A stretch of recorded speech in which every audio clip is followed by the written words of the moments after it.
दोस्तों, एक तरफ जहां प्रधानमंत्री नरेंद्र मोदी स्वाभिमान पर्व को लेकर सोमनाथ जाने वाले हैं, वहां पर उनके कार्यक्रम है, भगवान महादेव के वो दर्शन करने वाले हैं, भोलेनाथ के वो आशीर्वाद लेने वाले हैं।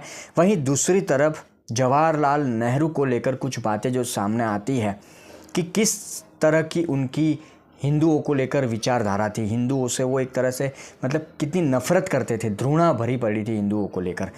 कि उनके ज़माने में जब वो देश के प्रधानमंत्री थे तो उन्होंने बाकायदा भारतीय दूतावासों को पत्र लिखा था, फिर वो चीन में हो या पाकिस्तान में, कि जो सिंधु नदी का जल है वो भगवान भोलेनाथ के लिए, महादेव के जलाभिषेक के लिए चाहिए था, तो वो उनको नहीं मिलना चाहिए।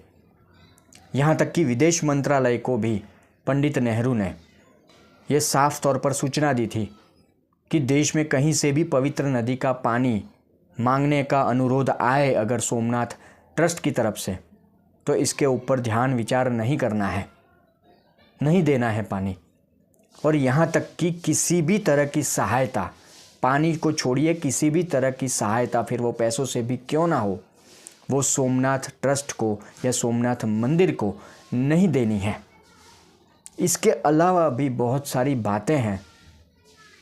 एक इतिहास है नेहरू का, कांग्रेस का, कि उनको सोमनाथ मंदिर से कितनी तकलीफ़ थी।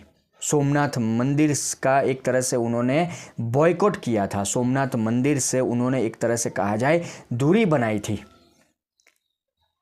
आज हम जो कांग्रेस की विचारधारा देखते हैं हिंदू विरोधी, वो आज की नहीं है।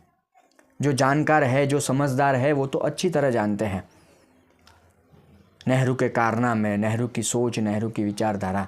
ये उस वक्त से चलता आ रहा है, आज की नहीं है कहानी। उस वक्त से, नेहरू के ज़माने से ही चलता आ रहा है। हिंदुओं के प्रति घृणा या हिंदुओं के हक की कोई बात हो, उससे दूरी बनाना। आप सोचिए, सबसे पहले तो हमें इस बात को लेकर शर्म महसूस हो रही है हिंदू होने के नाते, कि हमने 60-70 साल एक ऐसी पार्टी को दिया वोट, राज करने का मौका दिया, जिसकी विचारधारा पूरी तरह से हिंदू विरोधी थी। पर खैर, आज नरेंद्र मोदी की सरकार है, वो हिंदुओं के हक की बात करते हैं, हिंदुओं के सम्मान की बात करते हैं, हिंदू देवी देवताओं को सम्मान देते हैं, हमारी जो विरासत है उसका सम्मान करते हैं।